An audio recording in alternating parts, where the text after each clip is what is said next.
नमस्कार। ये आकाशवाणी शिमला है। अब आप राजकुमारी चंदेल से प्रादेशिक समाचार सुनिए। आज के मुख्य समाचार। प्रधानमंत्री मिस्र के अपने पहले दौरे पर आज शाम काहिरा पहुंचे। शिमला में यातायात सुव्यवस्थित करने के लिए तैयार की गई 100 करोड़ की योजना। मुख्यमंत्री ने लोक निर्माण विभाग को कार्य में तेजी लाने के दिए निर्देश। उप मुख्यमंत्री मुकेश अग्निहोत्री ने कहा, समाज के सभी वर्गों को एकजुट कर प्रदेश में नशे के खिलाफ चलाई जाएगी मुहिम। और विधानसभा अध्यक्ष कुलदीप सिंह पठानिया ने कहा, प्रदेश सरकार राज्य की समृद्ध संस्कृति के संरक्षण को बढ़ावा देने के लिए प्रतिबद्ध। अब समाचार विस्तार से। प्रधानमंत्री नरेंद्र मोदी अमेरिका की सरकारी यात्रा के सफल समापन के बाद मिस्र के अपने पहले दौरे पर आज शाम काहिरा पहुंच गए। वे मिस्र के प्रधानमंत्री मुस्तफा मदबौली के साथ भेंट करेंगे।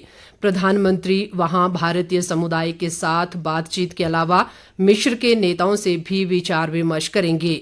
वे कल हाकिम मस्जिद और हेलियोपोलिस युद्ध स्मारक जाएंगे। नरेंद्र मोदी राष्ट्रपति अब्देल फतेह अल सीसी से शिष्टमंडल स्तर की वार्ता करेंगे। मिस्र के दौरे पर रवाना होने से पहले प्रधानमंत्री मोदी ने एक बयान में कहा कि वे भारत और मिस्र के बीच सभ्यता से जुड़ी और बहुआयामी भागीदारी को और गति प्रदान करने के लिए राष्ट्रपति सीसी और मिस्र सरकार के वरिष्ठ सदस्यों से चर्चा करेंगे। मुख्यमंत्री सुखविंदर सिंह सुक्खू ने कहा है कि शिमला में यातायात सुव्यवस्थित करने के लिए 100 करोड़ रुपए की योजना तैयार की गई है। इस योजना के तहत आवंटित धनराशि में से लगभग 77 करोड़ रुपए भूमि व निजी ढांचागत निर्माणों के अधिग्रहण पर खर्च किए जाएंगे, जबकि 20 करोड़ रुपए का प्रावधान सड़कों के विकास व विस्तारीकरण के लिए किया गया है। मुख्यमंत्री ने कहा कि फ्लाईओवर के निर्माण पर 3.5 करोड़ रुपए खर्च किए जाएंगे। उन्होंने कहा कि लोक निर्माण विभाग को इस कार्य में तेजी लाने और समय पर पूरा करने के निर्देश दिए हैं। मुख्यमंत्री ने लोक निर्माण विभाग को इस संबंध में सर्वेक्षण करने और संकरे व तंग स्थलों की पहचान कर एक विस्तृत रिपोर्ट तैयार करने के लिए भी कहा है। मुख्यमंत्री ने कहा कि सरकार प्रदेश में अनछुए पर्यटन स्थलों को विकसित करने पर ध्यान केंद्रित कर रही है और पर्यटकों की संख्या बढ़ने के मद्देनजर सुविधाओं में इजाफा किया जा रहा है। उन्होंने जानकारी दी कि इस वर्ष मई महीने तक प्रदेश में लगभग 72 लाख पर्यटक पहुंचे और आने वाले 5 वर्षों में पर्यटकों की संख्या को 5 करोड़ तक बढ़ाने का लक्ष्य रखा गया है। उप मुख्यमंत्री मुकेश अग्निहोत्री ने कहा है कि नशे के खिलाफ प्रदेश के हर घर को जोड़कर जन आंदोलन बनाया जाएगा। ऊना में आज एक पत्रकार वार्ता में उन्होंने कहा कि समाज के सभी वर्गों को एकजुट कर प्रदेश में नशे के खिलाफ मुहिम चलाई जाएगी। अग्निहोत्री ने कहा कि 27 जून को हरोली से कांगड़ तक नशे के खिलाफ ब्रिस्क वॉक का आयोजन किया जाएगा, जिसे राज्यपाल शिव प्रताप शुक्ल हरी झंडी दिखाएंगे। उप मुख्यमंत्री ने कहा कि इसमें विभिन्न विभागों, संस्थानों के विद्यार्थियों और समाज के विभिन्न वर्गों के लोग भाग लेंगे।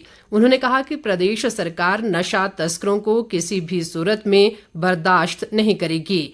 उन्होंने नेताओं से चिट्टे से जुड़े तस्करों को बचाने के लिए किसी भी प्रकार का राजनीतिक दबाव न बनाने का आह्वान भी किया। बागवानी व जनजातीय विकास मंत्री जगत सिंह नेगी ने कहा है कि मूलभूत अधोसंरचना का सुदृढ़ीकरण प्रदेश सरकार की प्राथमिकता है। किन्नौर जिला के स्कीबा में जन सुनवाई के दौरान उन्होंने कहा कि वर्तमान सरकार गरीब व जरूरतमंद लोगों की सरकार है। उन्होंने कहा कि किन्नौर जिले के लोगों की उचित मांगों को सहानुभूतिपूर्वक पूरा किया जाएगा। इस बीच जगत सिंह नेगी ने राज्य स्तरीय गुरु संज्ञास मेला रारंग के तहत नवरंग मंडल खदरा द्वारा आयोजित वॉलीबॉल प्रतियोगिता का शुभारंभ भी किया।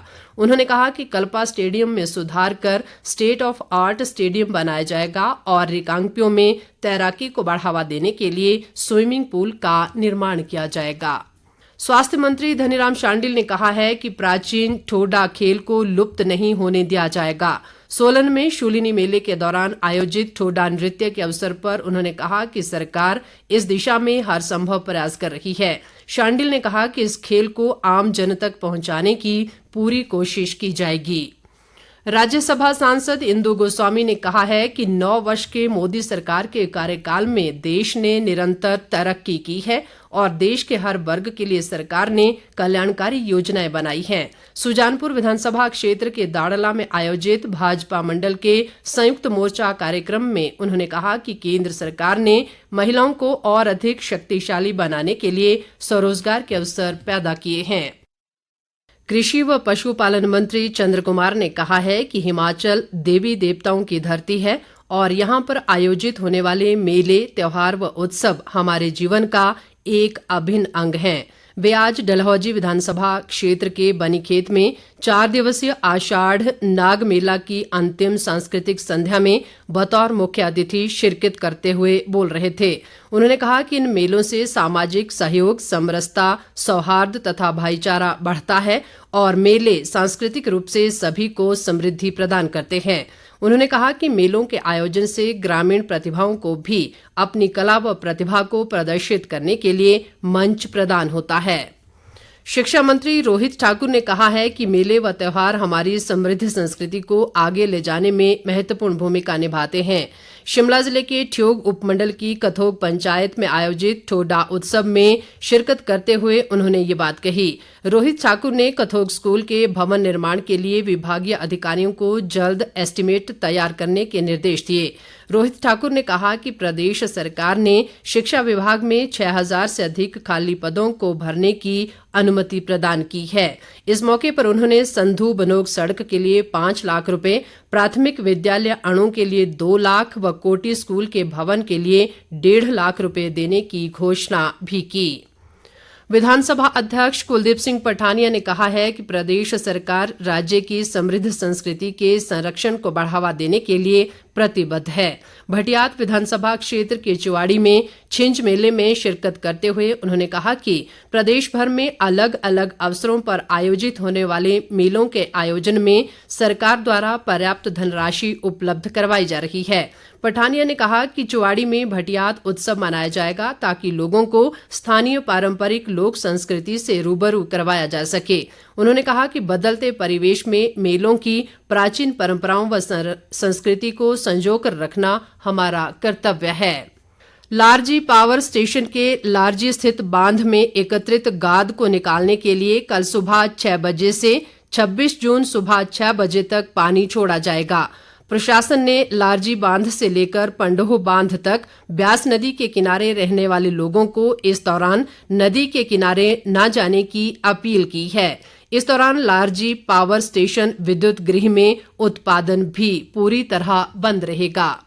मुख्य संसदीय सचिव सुंदर सिंह ठाकुर ने आज कुल्लू में एक बैठक में विभिन्न विभागों के अधिकारियों के साथ विकासात्मक कार्यों की समीक्षा की। उन्होंने अधिकारियों को सभी विकासात्मक कार्य निर्धारित समय में पूरा करने के निर्देश दिए। उन्होंने कहा कि विकास कार्यों के निर्माण में देरी के चलते जहां परियोजनाओं के निर्माण लागत बढ़ती है, वहीं लोग भी समय पर इन योजनाओं का लाभ उठाने से वंचित रह जाते हैं। भाजपा ने प्रदेश सरकार पर राज्य में बिगड़ती कानून व्यवस्था पर अंकुश लगाने में नाकाम रहने का आरोप लगाया है। पार्टी प्रवक्ता बलदेव तोमर और शशि दत्त ने शिमला से जारी एक बयान में कहा है कि जनता का कांग्रेस सरकार से विश्वास उठ रहा है। उन्होंने कहा कि चंबा में बहुचर्चित मनोहर हत्याकांड मामले में सरकार की नाकामी साबित हुई है। अंत में मुख्य समाचार एक बार फिर। प्रधानमंत्री मिस्र के अपने पहले दौरे पर आज शाम काहिरा पहुंचे। शिमला में यातायात सुव्यवस्थित करने के लिए तैयार की गई 100 करोड़ की योजना। मुख्यमंत्री ने लोक निर्माण विभाग को कार्य में तेजी लाने के दिए निर्देश।